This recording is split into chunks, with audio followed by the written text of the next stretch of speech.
ధర్మం అనేది ఒక మాట మాత్రమే కాదు, జీవితాన్ని నడిపించే శాశ్వత సత్యం. అధర్మం పెరిగినప్పుడు లోకాలు కంపించాయి, దేవతలు భయంతో వణికిపోయారు. అప్పుడు సత్యాన్ని స్థాపించడానికి మానవ రూపంలో భూమిపైకి అవతరించినాడు ఒక మహోన్నతుడు. అతను ఒక దేవుడు మాత్రమే కాదు, ఒక ఆదర్శ పుత్రుడు, ఒక పరిపూర్ణ భర్త, ఒక ధర్మరాజు. ఆయనే శ్రీరాముడు. ఇది ఆయన కథ కాదు, మనం ఎలా జీవించాలో చూపించిన జీవితం. లంకా సింహాసనంపై కూర్చున్న దశకంఠుడు రావణాసురుడు బ్రహ్మదేవుడు ఇచ్చిన వరాల బలంతో ముల్లోకములను బాధిస్తున్నాడు. దేవతలను లెక్క చేయడం లేదు, ఇంద్రుణ్ణి కూడా ధిక్కరిస్తున్నాడు. మునులను బ్రాహ్మణులను హింసిస్తున్నాడు, వాళ్ళ యాగములకు ఆటంకం కలిగిస్తున్నాడు. రావణుడి మాటలకు ఎదురు చెప్పే సాహసం ఎవరికీ లేదు. దేవతలందరూ బ్రహ్మదేవుడి వద్దకు వెళ్ళి మొరపెట్టుకున్నారు.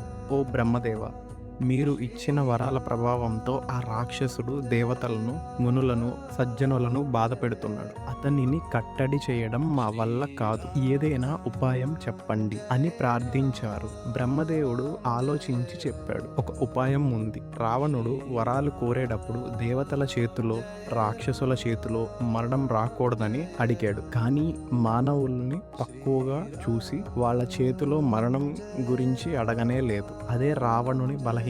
ఈ మాట విన్న దేవతలకు ఒక ఆశ కలిగింది. బ్రహ్మదేవుడు అందరినీ తీసుకొని క్షీరసాగరానికి వెళ్ళాడు. ఆ పాల సముద్రంలో ఆదిశేషుని మీద పవళించి ఉన్న శ్రీ మహావిష్ణువుని ప్రార్థించారు. విష్ణువు చిరునవ్వుతో పలికాడు, ఓ దేవతలారా, భయపడకండి, త్వరలో మీకు విముక్తి లభిస్తుంది. నేను భూమిపై అవతరిస్తాను. దశరథ మహారాజుకు 9 కుమారులు జన్మిస్తారు. ఆ రావణుణ్ణి సంహరిస్తాను. మీరు కూడా వానరులుగా జన్మించి నాకు సహాయం చేయండి. కోసల రాజ్య రాజధాని అయోధ్య.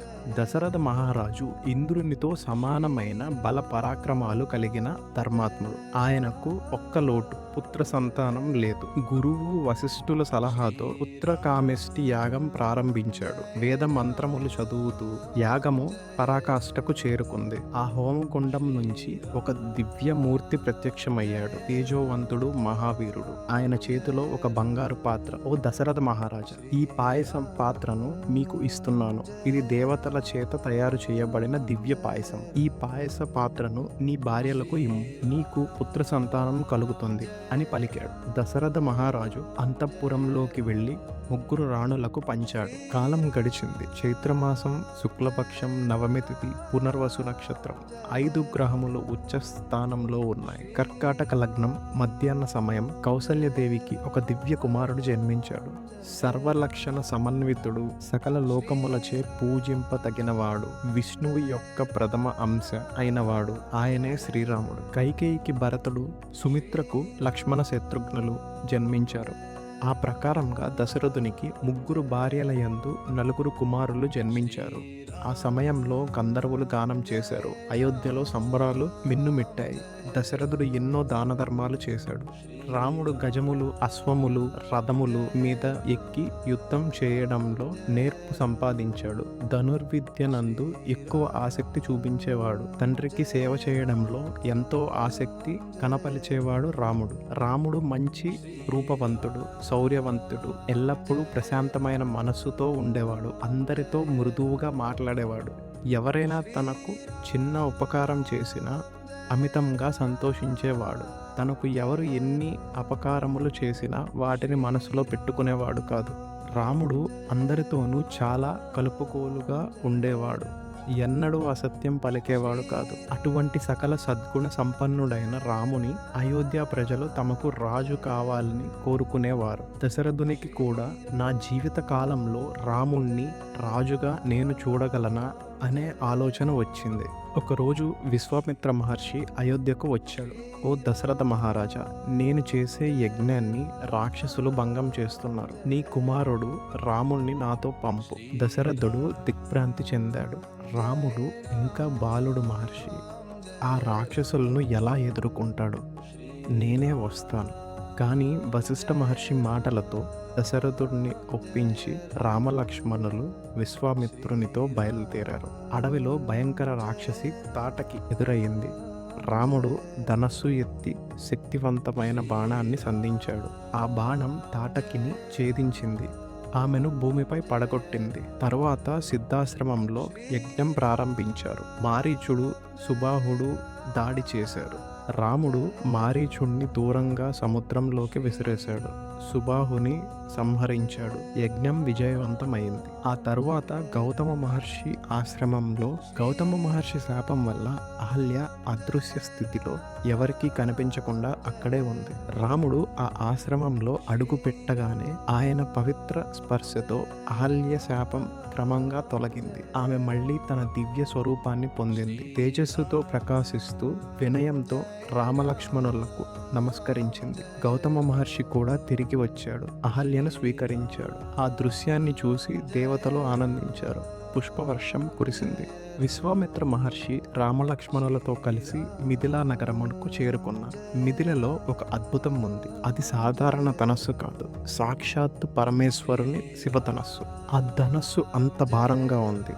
దాన్ని కదల్చడానికే 5,000 మంది బలవంతులు 8 చక్రాల గొప్ప రథంపై తీసుకువస్తారు. జనక మహారాజు విశ్వామిత్రునితో ఇలా అన్నాడు: ఓ మహర్షి, ఈ శివధనస్సు మా వంశపారపర్య సంపద.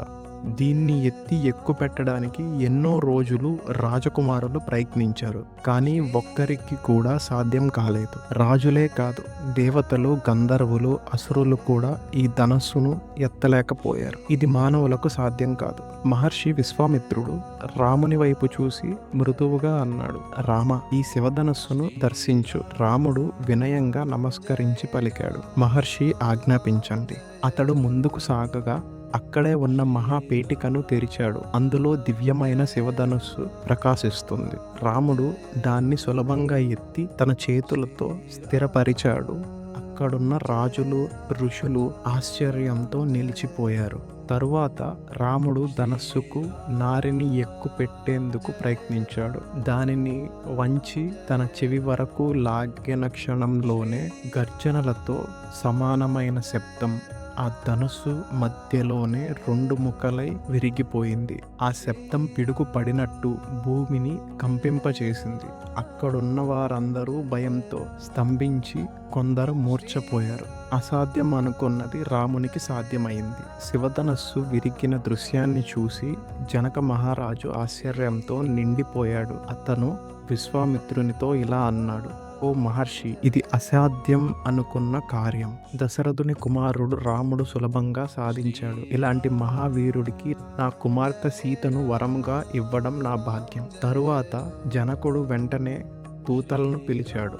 అయోధ్యకు వెళ్ళి దశరథ మహారాజుకు ఈ శుభవార్తను తెలియచేయండి. ఆయనను బంధుమిత్రులతో కలిసి మిథిలకు ఆహ్వానించండి.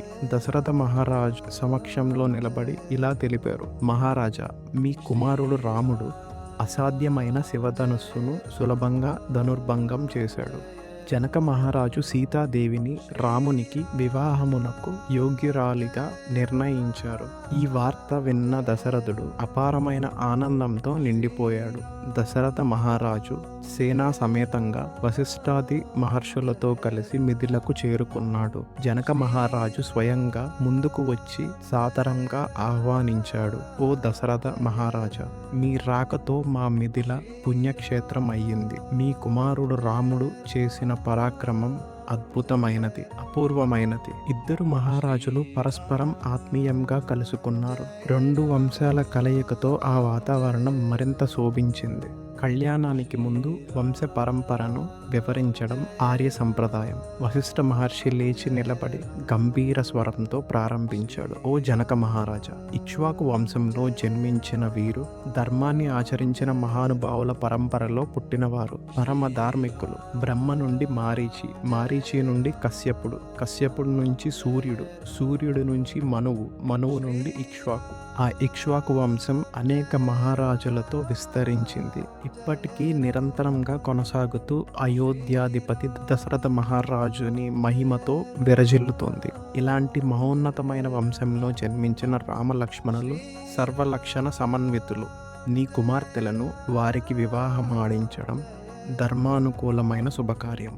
ఓ దశరథ మహారాజా, నిమి మహారాజు వంశంలో జన్మించిన మేము విదేహ వంశానికి చెందిన వారం. ఒకరోజు యజ్ఞ భూమిని దున్నుతున్నప్పుడు భూమి గర్భం నుండి ఒక దివ్య బాలిక ప్రత్యక్షమైంది. నాగలి చాలలో లభించిన ఆ బాలికకు సీత అని నామకరణం చేశాను. ఆమె నా కుమార్తె ఈ రోజు వధువు. అప్పుడు జనకుడు ప్రకటించాడు, రామునికి సీత, లక్ష్మణునికి ఊర్మిళ, భరతునికి మాండవి, శత్రుఘ్నునికి శృతకీర్తి. 2 మహావంశాలు ఒకే అనుబంధంతో ఏకమయ్యాయి. కళ్యాణ వేదికలో అగ్ని ప్రజ్వలిస్తుంది. వేద మంత్రాలు మారుమోగుతున్నాయి. జనక మహారాజు అందంగా అలంకరించిన సీతాదేవిని తీసుకొని వచ్చి అగ్ని సాక్షిగా రాముని ఎదుట నిలబెట్టాడు. ఆయన గంభీర స్వరంతో అన్నాడు, ఈమె నా కుమార్తె సీత. నీ సహధర్మచారిణిగా ఈమెను స్వీకరించు అని చెప్పి జనకుడు సీత చేతిని రాముని చేతిలో ఉంచాడు. పాణిగ్రహణం జరిగింది. అగ్ని చుట్టూ 7 అడుగులు వేశారు. ప్రతి అడుగులో ఒక వాగ్దానం చేశారు. ఆ క్షణంలో ఆకాశమంతా ఆనందంతో నిండిపోయింది. దేవతలు పుష్పవర్షం కురిపించారు. ఇది కేవలం వివాహం కాదు, ధర్మం మరియు ప్రేమ యొక్క గొప్ప దివ్య సంగమం. ఈ విధంగా 4 జంటల వివాహాలు ఆనందంగా జరిగాయి. ఇదే శ్రీరామనవమి సారాంశం. సృష్టిలో అధర్మం పెరిగినప్పుడు శ్రీ మహావిష్ణువు రాముడిగా అవతరించాడు. కానీ ఆయన యుద్ధంలో మాత్రమే కాదు, తన జీవితంతో ప్రపంచాన్ని మార్చాడు. పుత్రుడిగా విధేయతను చూపించాడు. భర్తగా ఆదర్శాన్ని నిలబెట్టాడు. రాజుగా ధర్మాన్ని ఆచరించాడు. అందుకే శ్రీరామనవమి ఒక పండుగ మాత్రమే కాదు, ఎలా జీవించాలో చూపించిన ఒక మార్గం. జై శ్రీరామ్.